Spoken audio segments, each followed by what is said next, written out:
नमस्कार।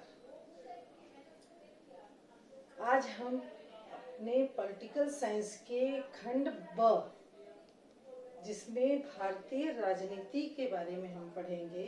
भारतीय राजनीति में क्या चल रहा था उस समकालीन विश्व राजनीति, उसका पहला भाग। और दूसरे भाग में हम पढ़ेंगे स्वतंत्र भारत में राजनीति। दूसरे भाग के पहले अध्याय जिसमें हम देखेंगे राष्ट्र निर्माण के बारे में, राष्ट्र निर्माण और उनकी चुनौतियां। हमारे लेसन का नाम राष्ट्र निर्माण की चुनौतियां। चैलेंजेस, एक नेशन को बनाने के लिए कौन कौन से चैलेंजेस आएंगे। तो सबसे पहले हम हमेशा की तरह अपने लेसन के नाम पर ध्यान देते हैं, जिसमें पहला शब्द है राष्ट्र। राष्ट्र मतलब क्या? आपने छोटी कक्षाओं में भी पढ़ा होगा आपने कि राष्ट्र मतलब एक जमीन का टुकड़ा जिसमें रहने वाले लोग, जिसमें एक सरकार और सरकार को संप्रभुता, उस सरकार को संप्रभुता हो और उस देश में रहने वाले एक निश्चित जनसंख्या हो, एक उसका निश्चित भूभाग हो और उसमें एक संप्रभु सरकार हो। तो ऐसी जगह को हम राष्ट्र कहते हैं। राष्ट्र तो कई हैं, फिर ऐसे कई राष्ट्र हैं।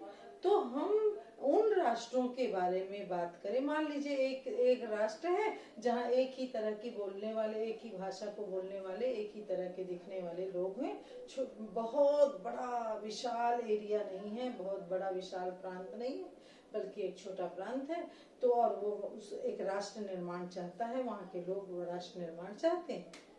तो उन लोगों के अंदर जन्म लेने वाली राष्ट्रीय चेतना, आप ध्यान देंगे, मैं बता रही हूँ आपको कि राष्ट्र निर्माण के लिए कौन कौन सी परिस्थितियां बनती हैं।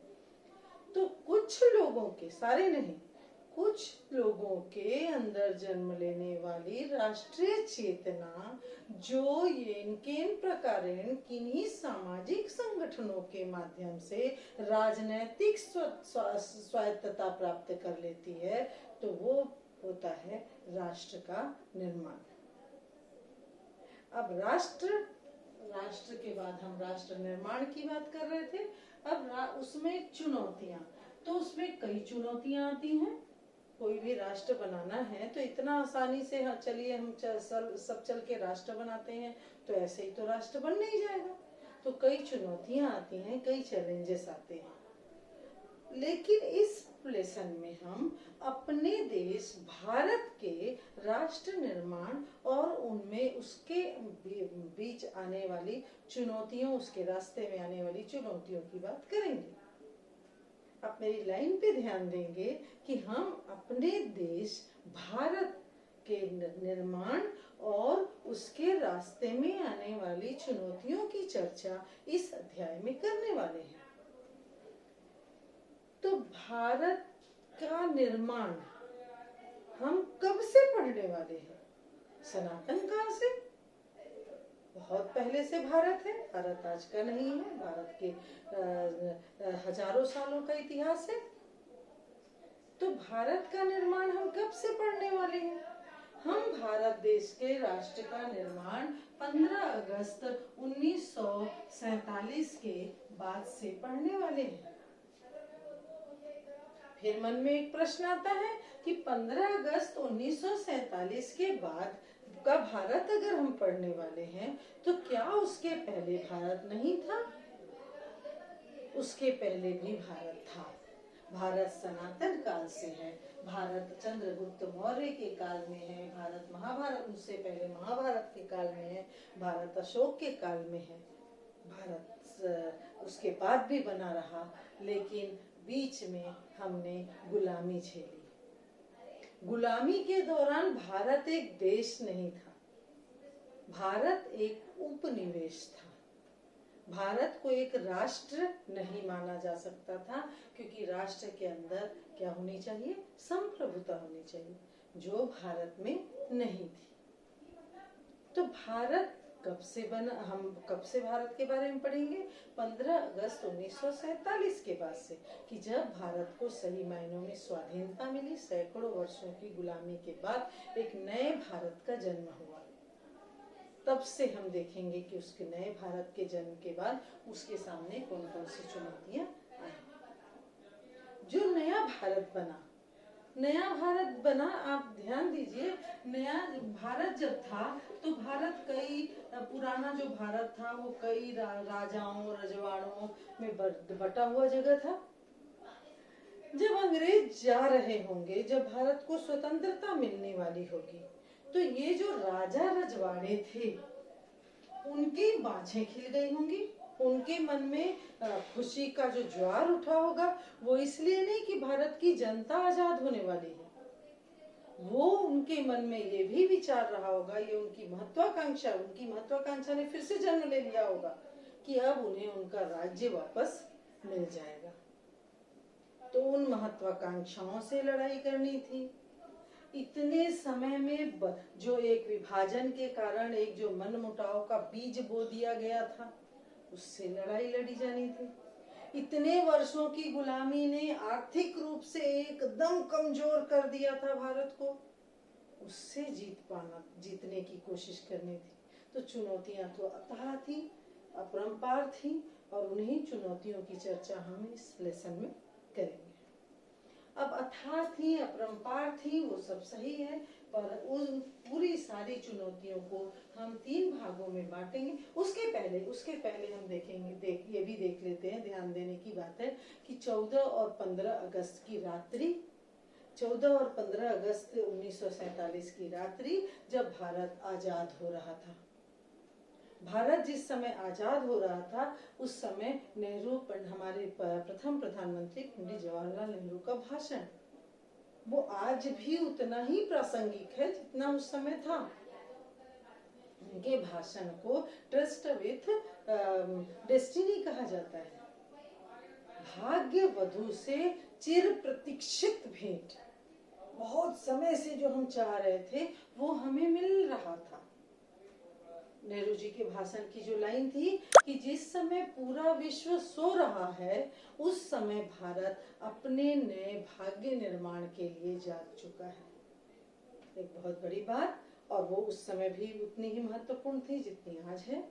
हम अपने भाग्य निर्माण के निर्माता बन रहे थे, हम अपना भाग्य खुद लिखने वाले थे, अपने भाग्य की लकीरें हमारे अपनी मुट्ठी में आ रही थी। तो ये समय था, और वो समय उस न केवल जैसे एक छोटा बच्चा होता है उसके हाथ में ही है सारी चीजें, लेकिन उसको आगे बढ़ने के लिए, बड़ा होने के लिए संघर्ष जो करना है, वो सारे वैसे ही एक नवोदित बालक भारत, और उसे अब घुटने चलना सीखना है, फिर उसके बाद उसको खड़ा होना सीखना है, फिर उसे दौड़ना सीखना है, फिर उसको दुनिया से कंधा मिलाकर चलना है। ये सारी प्रोसेस में भारत के सामने जो चुनौतियां आने वाली थी, उनको हम 3 भागों में बांट सकते हैं।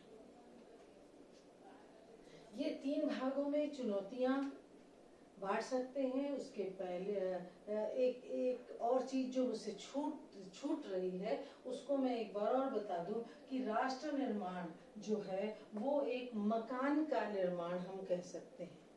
मकान, इसको समझने के लिए थोड़ा और पीछे आप चल दीजिए कि राष्ट्र निर्माण के लिए मकान का निर्माण और राष्ट्र निर्माण, मकान का निर्माण करना है तो एक व्यक्ति है या व्यक्तियों का समूह है, उनके परिवार के सदस्य हैं जो क्या चाहेंगे, मकान का निर्माण करेंगे।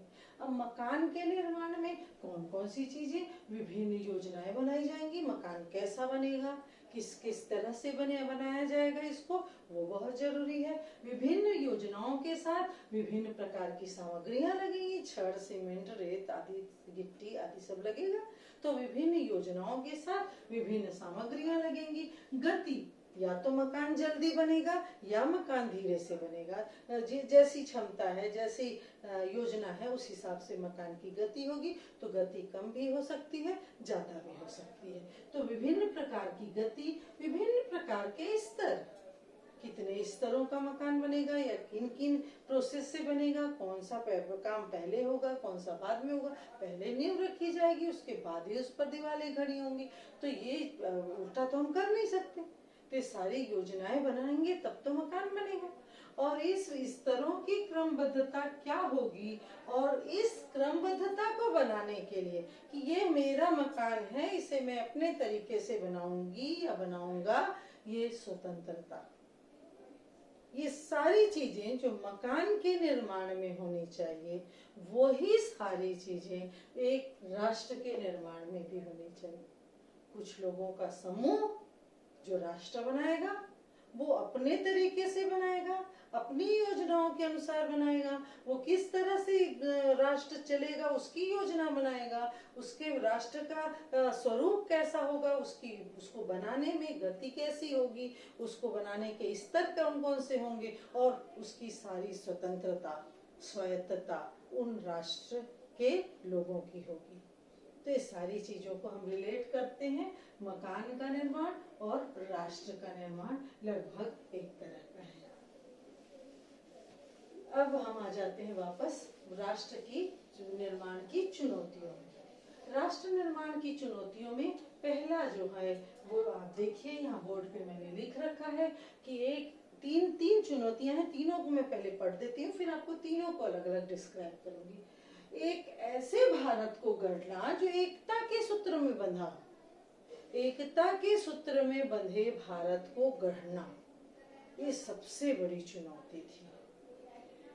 एकता के सूत्र में बने भारत को गढ़ना, इसमें आप देखेंगे कि दुनिया का ऐसा कोई देश नहीं है जहां इतनी सारी विविधता है, इतनी सारी विविधता, अलग अलग बोलियां, हर थोड़ी देर पे बोली भाषा बदल जा रही है, धर्म बहुत सारे, जाति धर्मों की जातियां बहुत सारी, उनकी संस्कृतियां अलग अलग, और देखने में अलग अलग लोग। ऐसे देश को एक सूत्र में बांधना था, एक रूप देना था, पूरे एक अलग अलग, उधर से पूर्वोत्तर प्रांतों को उठाना था, इधर से दक्षिण के राज्यों को मिलाना था, इधर से गुजरात प्रांत को मिलाना था, उधर से कोलकाता को भी मिलाना था, पश्चिम बंगाल को। तो ये जो चीजें थी सब कुछ अलग अलग थी, सब आपस में इनका कोई मेलजोल नहीं था।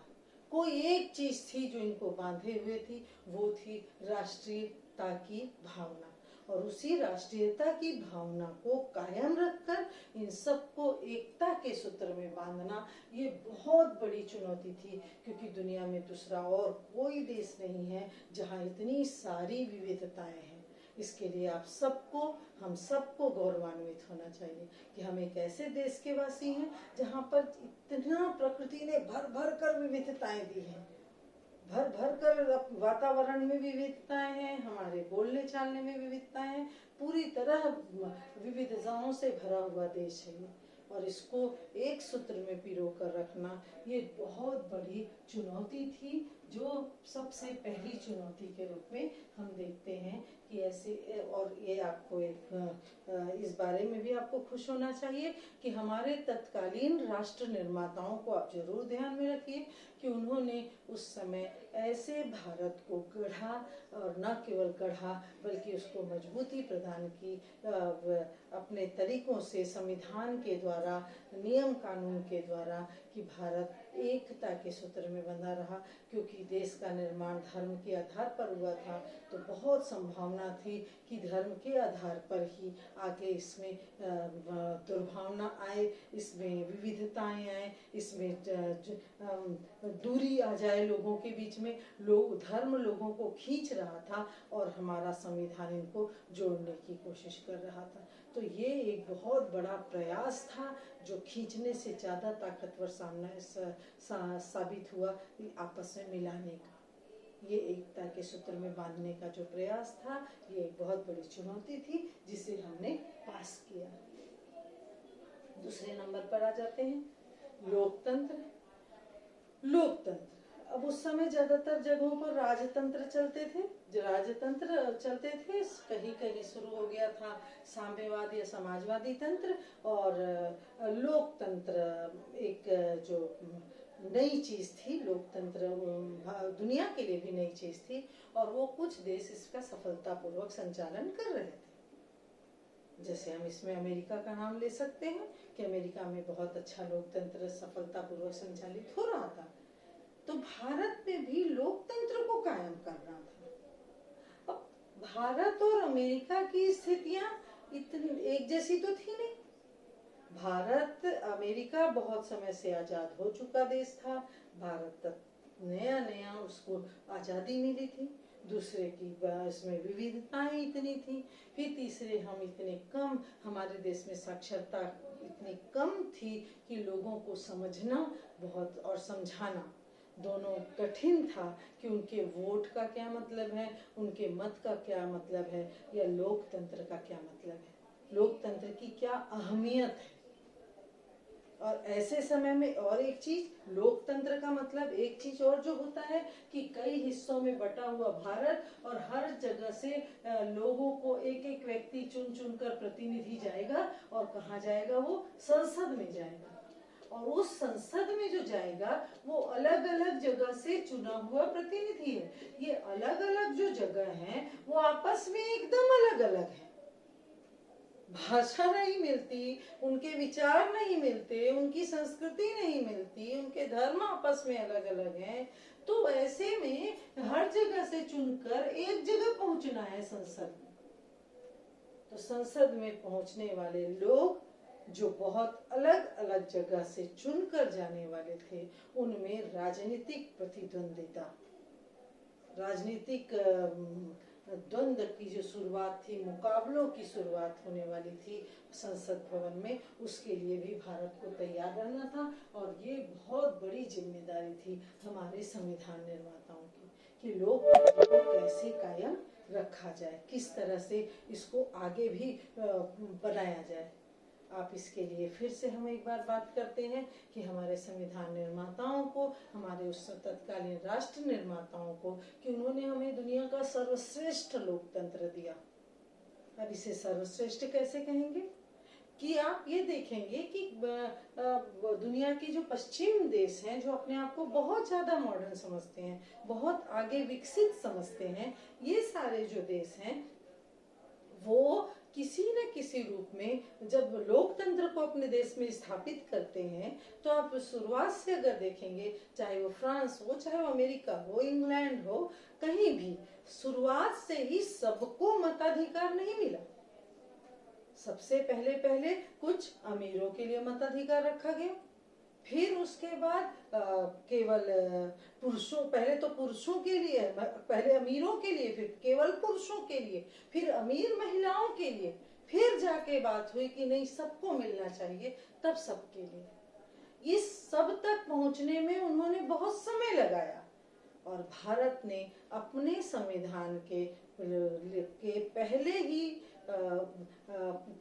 ही प्रयास में सबको सार्वभौमिक वयस्क मताधिकार दे दिया। यानी बिना किसी भेदभाव के, बिना किसी रंग रूप के या जाति धर्म भाषा के भेदभाव के बिना मताधिकार दिया गया।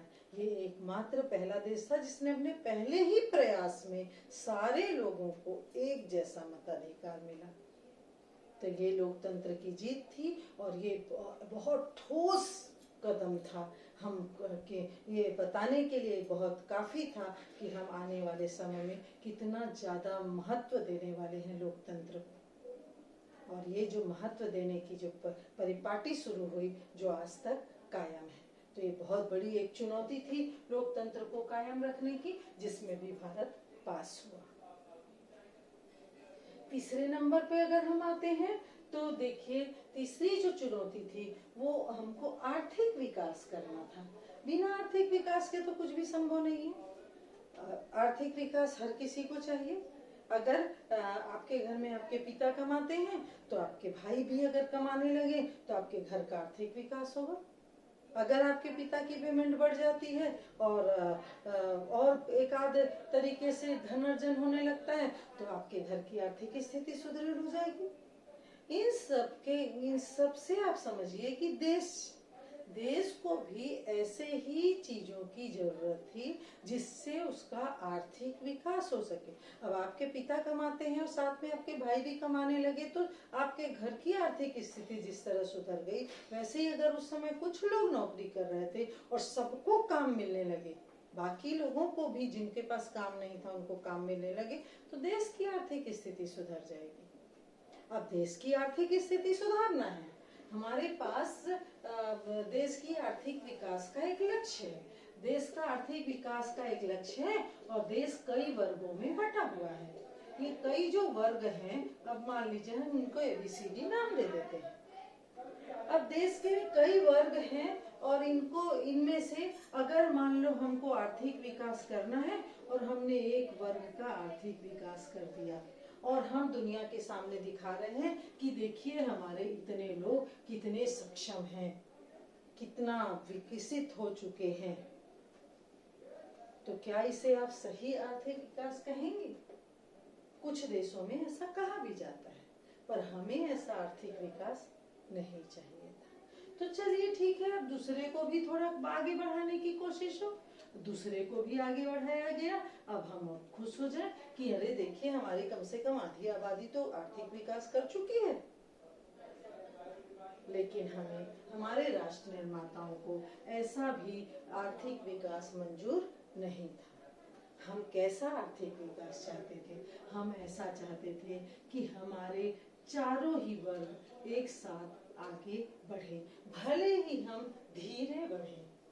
एक वर्ग अगर बस आगे बढ़ जाएगा तो बहुत तेजी से बढ़ जाएगा, तो भले ही हम धीरे बढ़े लेकिन सब साथ में बढ़े। इसको एक उदाहरण से आप समझ सकते हैं कि मान लीजिए रेसिंग हो रही है और रेसिंग में कई बच्चे दौड़ते हैं, उसमें सारे बच्चे समान गति से तो नहीं दौड़ते। कोई बच्चा है वो बहुत तेज दौड़ जाता है जिसे प्रथम आना होता है, जिसे जो प्रथम आने वाला होता है जिसकी गति बहुत तेज है, और कोई बच्चे हैं जो धीरे दौड़ते हैं। पर रेस में पार्टिसिपेट सब कर रहे होते हैं। रेस में पार्टिसिपेट करना है और सबको दौड़ना है और तो एक ही बच्चा फर्स्ट आएगा। लेकिन अगर सही जो आर्थिक विकास का मामला है कि कह रहे हैं नहीं, जो सब पीछे का बच्चा है वो भी साथ में चलेगा, अब साथ में चलेगा, साथ में आगे बढ़ेगा, तभी रेस को माना जाएगा। तो उस समय आपको क्या करना पड़ेगा? सारे बच्चों को हाथ पकड़ लेना है और सबको एक साथ चलना है। अब एक साथ चलना है तो वो धीरे धीरे जो पीछे जो बच्चा है उसे लेकर सामने बढ़ने वाला बच्चा अपनी गति को उसके हिसाब से नियंत्रित करेगा, तो वो बहुत तेज नहीं बढ़ पाएगा, लेकिन अपने साथ जो पीछे चलने वाले बच्चे को भी लेकर बढ़ेगा। तो बिल्कुल यही ऐसा ही आर्थिक विकास हमारे जो देश के राष्ट्र निर्माता थे वो चाहते थे। हम जैसे देखते हैं रूस में सब जो समाज साम्यवादी और समाजवादी साम्राज्य चला उसमें सबको आगे बढ़ाना था। इसमें भी आप देखेंगे कि अगर दो भाग हैं, एक पूंजीपतियों का है और एक मजदूरों का है। मजदूरों की बस बातें सुनी जाए तो बस यही वर्ग आगे बढ़ेगा, अगर केवल पूंजीपतियों की बातें सुनी जाए तो केवल पूंजीपति वर्ग आगे बढ़ेगा। लेकिन नहीं, दोनों की अगर बातें सुनी जाए तो इस तरह की जो चुनौती थी हमारे देश के राष्ट्र निर्माताओं ने ये तय किया कि हमें न अमेरिका का पूंजीवाद चाहिए, न हमें रूस का साम्यवाद चाहिए, हमें दोनों के बीच का रास्ता चाहिए जिसमें पूंजीवादी भी सफल हों और बाकी के जो लोग हैं, जो मजदूर वर्ग है, वो भी सफल हो। तो विकास कैसा, आर्थिक विकास कैसा, जिसमें समूचे समाज के समूचे तबके का विकास हो, कोई छूट न जाए, कोई पीछे न रह जाए। तो ये एक बहुत बड़ी चुनौती थी और इसके लिए भी हमारे राष्ट्र निर्माताओं ने प्रयास किया। पंचवर्षीय योजनाएं चलाई गई, कई ऐसी योजनाएं डाली गई जिसके द्वारा गरीब किसानों का ध्यान दिया गया और आगे बढ़ने की कोशिश हुई। ऐसे प्रांतों का ध्यान दिया गया जैसे पूर्वोत्तर के राज्य थे जो बहुत पीछे थे, उनको ध्यान दिया गया। ये नहीं कि पंजाब, आप इसमें एक उदाहरण आप ये समझ सकते हैं कि जैसे पंजाब है वो उसने बहुत तेजी से तरक्की की, तो अकेले पंजाब को अगर तरक्की करने दिया जाए तो उसका फायदा अगर पूर्वोत्तर के राज्यों को न मिले तो फिर इसे हम आर्थिक विकास नहीं कहेंगे। तो संतुलित आर्थिक विकास की बात की गई और इस तरह से हमारे देश ने इन तीनों चुनौतियों का बड़ी ही सफलता से सामना किया और उससे पार पाया, उससे जीते। इसमें लास्ट में मैं आपको बताऊंगी कि हमारे जो प्रधानमंत्री थे, तत्कालीन प्रधानमंत्री पंडित जवाहरलाल नेहरू, जिन्होंने वास्तव में चुनौतियों का सामना किया। पंडित जवाहरलाल नेहरू और उनके मंत्रिमंडल के बाकी सदस्य, इसमें आप सरदार वल्लभ भाई पटेल का नाम लेंगे, आप विनोबा जी का नाम लेंगे। तो ऐसे बहुत सारे लोग थे, इनके जो सहयोगी थे, सबने मिलकर प्रयास किया और वो सफल हुए। इसमें पंडित नेहरू के दृष्टिकोण में आप देखेंगे कि इसको भी हमको एक बार देख लेना चाहिए। इसलिए देख लेना चाहिए कि ये दृष्टिकोण ही था जिसने इन चुनौतियों से पार पाने में हमारी मदद की। तो पंडित नेहरू जी के दृष्टिकोण को बताने के साथ मैं इस पाठ को यहाँ समाप्त करूंगी। पंडित नेहरू का जो दृष्टिकोण, उदारवादी दृष्टिकोण यानी सबके लिए समान भावना। इसको बहुत हम शॉर्ट में पढ़ेंगे, अगली कक्षा में हम इसे डिटेल करेंगे। राष्ट्रीय एकीकरण का लक्ष्य, पूरे राष्ट्र को एक करना था, सारी रियासतों को समाप्त करके पूरे राष्ट्र को एक करने का जो लक्ष्य था वो पंडित जी को करना था। उसके अलावा पंथ निरपेक्षता, हम धर्म या पंथ को मानते हुए, किसी एक धर्म विशेष को मानते हुए या राष्ट्रीय धर्म का निर्माण करते हुए आगे बढ़ना नहीं चाहते थे। तो पंथ निरपेक्षता हमारे संविधान का प्रमुख गुण है, वो हमने इसमें डाली। भाषा के आधार पर राज्यों का पुनर्गठन किया गया, क्योंकि ये सबसे आसान तरीका माना गया किसी भी राज्य को बनाने का। तो भाषा के आधार पर राज्यों का पुनर्गठन किया गया। संतुलित क्षेत्रीय आर्थिक विकास, जो मैंने उदाहरण बताया आपको पंजाब और पूर्वोत्तर राज्यों का, तो संतुलित क्षेत्रीय आर्थिक यानी कि कोई एक क्षेत्र ही नहीं बल्कि सारे क्षेत्रों का ध्यान दिया गया। और उसके अलावा अल्पसंख्यकों के हितों का पूरा संरक्षण किया गया पंडित जी के द्वारा। तो उस समय के इनके इस दृष्टिकोण से हमने इन तीनों चुनौतियों को पार किया। धन्यवाद।